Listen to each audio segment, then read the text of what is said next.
अच्छा, अब थोड़ा हम इलेक्ट्रिक फील्ड की प्रॉपर्टीज़ के बारे में बात कर लेते हैं, इलेक्ट्रिक फील्ड स्ट्रेंथ की।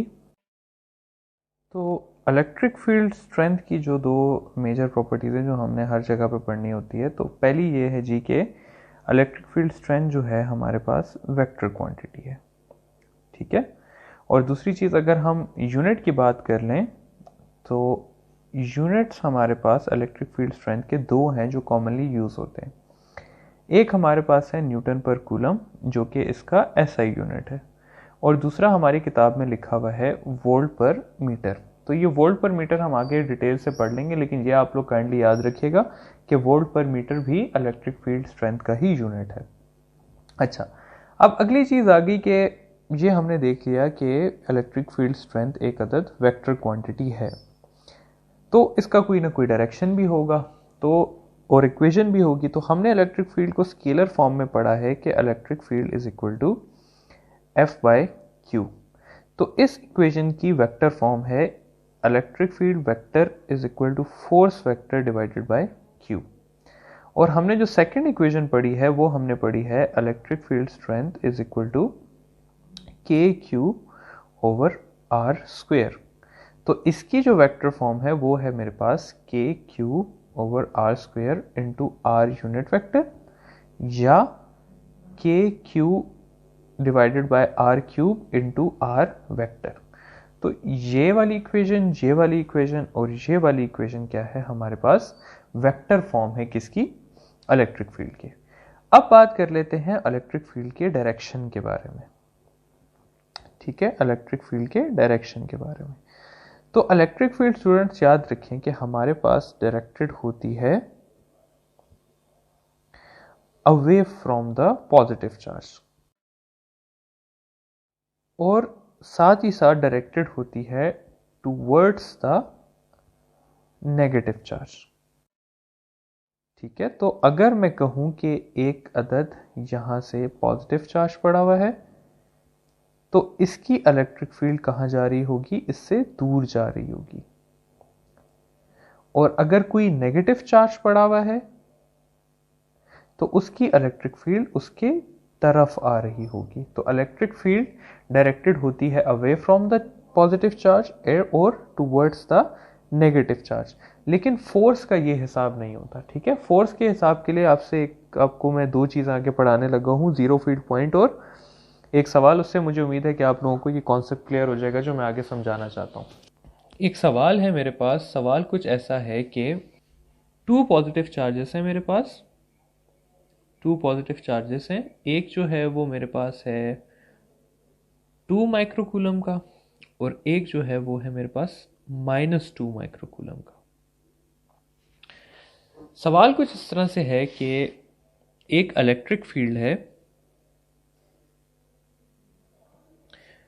ऑफ 10 न्यूटन, वो डायरेक्टेड है टूवर्ड्स वेस्ट, डायरेक्टेड है टूवर्ड्स वेस्ट। अगर हम प्लेस करें, यहाँ पर मैं गैप छोड़ रहा हूँ चार्ज को, तो फोर्स किस तरफ लगेगी, तो हमने फोर्स फाइंड करनी है। ऑप्शन में लिख देता हूँ। ऑप्शन है मेरे पास 20 newton east, 20 newton west, 40 newton east और 40 न्यूटन वेस्ट। ये मेरे पास आगे जी कुछ ऑप्शंस आ गए। तो अब पहली जो है उसमें मैं यहां पर लिख देता हूं कि +2 माइक्रोकूलम चार्ज में रख देता हूं, ठीक है। तो अब स्टूडेंट्स देखें सॉल्व कैसे करना होता है इसको।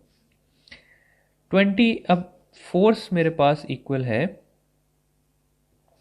फोर्स इक्वल है मेरे पास इलेक्ट्रिक फील्ड इनटू चार्ज के। इलेक्ट्रिक फील्ड कितनी दी हुई है, 10 दी हुई है, और चार्ज कितना दिया हुआ है, क्यू दिया हुआ है। तो ये मेरे पास हो जाए, क्यू मेरे पास 2 दिया हुआ है, 2 माइक्रोकूलम, तो ये मेरे पास हो जाएगा 10 माइक्रो न्यूटन। सॉरी, सारे ऑप्शंस में आप लोग माइक्रो भी डाल दें, ठीक है। 20 माइक्रो न्यूटन क्या आ जाएगी, इसकी फोर्स आ जाएगी। और किस डायरेक्शन में, in the direction of electric field, ठीक है, क्योंकि इसके साथ कोई नेगेटिव साइन नहीं लगा हुआ। तो फोर्स किस डायरेक्शन में है? In the direction of electric field. Electric field किधर थी? वेस्ट की तरफ थी। तो इसका करेक्ट ऑप्शन हो जाएगा मेरे पास बी, 20 न्यूटन वेस्ट। अब अगर स्टूडेंट्स इसी की जगह सवाल दिया होता आप लोगों को -2 माइक्रोकूलम का, तो तब क्या होता? तब ये होता जी कि इलेक्ट्रिक फील्ड आप लोगों के पास हो जाती, सॉरी फोर्स आप लोगों के पास हो जाती electric field into charge. Electric field आप लोगों के पास दी हुई है 10, चार्ज है -2, तो ये आप लोगों के पास हो जाता -20 माइक्रो न्यूटन।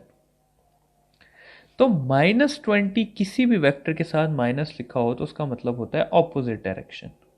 तो ये हो जाएगी opposite to electric field.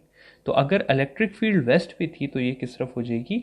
East पे हो जाएगी। तो इसका करेक्ट ऑप्शन होगा 20 newton east, 20 micro Newton east. तो ये आप लोगों ने काइंडली देखना है कि सवाल में ऑप्शंस में डायरेक्शन क्या दिया हुआ है।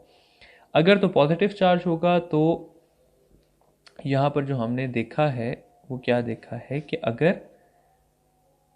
पॉजिटिव चार्ज होगा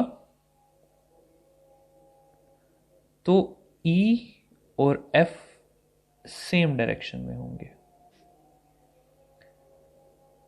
या E और F पैरेलल होंगे। और अगर नेगेटिव चार्ज होगा तो E और F एंटी पैरेलल होंगे। ठीक है, और ये किस चार्ज की बात हो रही है? टेस्ट चार्ज की बात हो रही है। तो आई होप कि ये वाला कॉन्सेप्ट समझ आ गया होगा। अब अगला जो एक बहुत इंपॉर्टेंट जो हमारे पास चीज़ आती है वो आती है ज़ीरो फील्ड पॉइंट से रिलेटेड। सवाल कुछ इस तरह से आ जाता है स्टूडेंट्स के मेरे पास दो चार्जेस पड़े हुए हैं।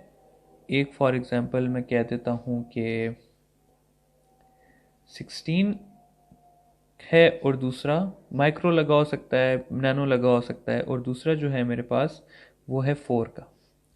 और कहा होता है कि इनके बीच का जो डिस्टेंस है वो है 3, और पूछा होता है कि किस पॉइंट पे, ये सवाल दिया होता है at what point electric field between them is 0, या at what point force between them is, sorry electric field का ही पूछा होता है, at what point electric field between them is 0।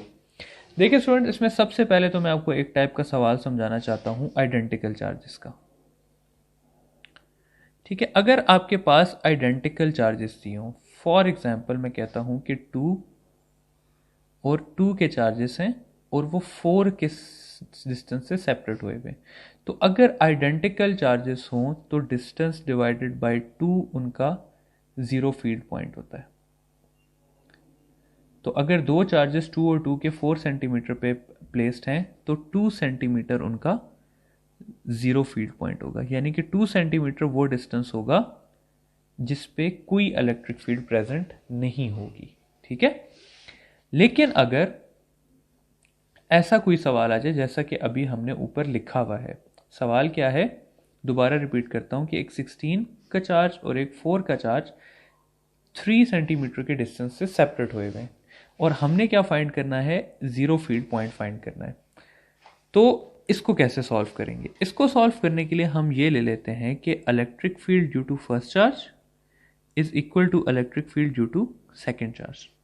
तो ये मेरे पास हो जाएगा के Q1 ओवर R1 स्क्वेयर और के Q2 ओवर R2 स्क्वेयर। ये मेरे पास कैंसिल हो जाएगा और एट द एंड मेरे पास बचेगा R1 over R2 is equal to Q1 over Q2। यहाँ पर इक्वेशन की वैल्यूज डाल देते हैं, तो R1 over R2 is equal to 16 over 4, और इसका आंसर आ जाएगा मेरे पास 2। अब अगला स्टेप होता है हमारे पास कि हमने ओरिजिनल डिस्टेंस को लेना होता है। R1 ओवर R2 कितना दिया हुआ था? हमें 3 दिया हुआ था, ये देख लें आप, 3 दिया हुआ है। ये टोटल डिस्टेंस कितना है? 3 है। अब इसकी चीज़ को हम यहाँ पर प्लेस कर देंगे। तो R1 की जगह मैं लिख सकता हूँ 2R2 और ये हो जाएगा, और ये आ जाएगा मेरे पास R2, 3R2 is equal to 3 और या R2 इज इक्वल टू 1। तो यानी कि R2 कितना था, 1 था। तो ज़ीरो फील्ड पॉइंट R2 से कितना दूर था, 1 पे दूर था, और R1 से कितना था, 2 पे दूर था।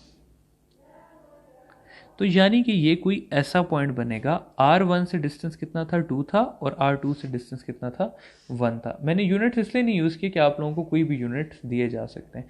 तो बहरहाल अगर आपके पास कोई भी ज़ीरो फील्ड का पॉइंट आता है कि आपको दो चार्जेस दिए हुए हैं और आपसे पूछा जाता है कि ज़ीरो फील्ड पॉइंट फाइंड करें, तो आप लोगों ने इस प्रोसीजर से करना है, दोनों इलेक्ट्रिक फील्ड को इक्वल करके।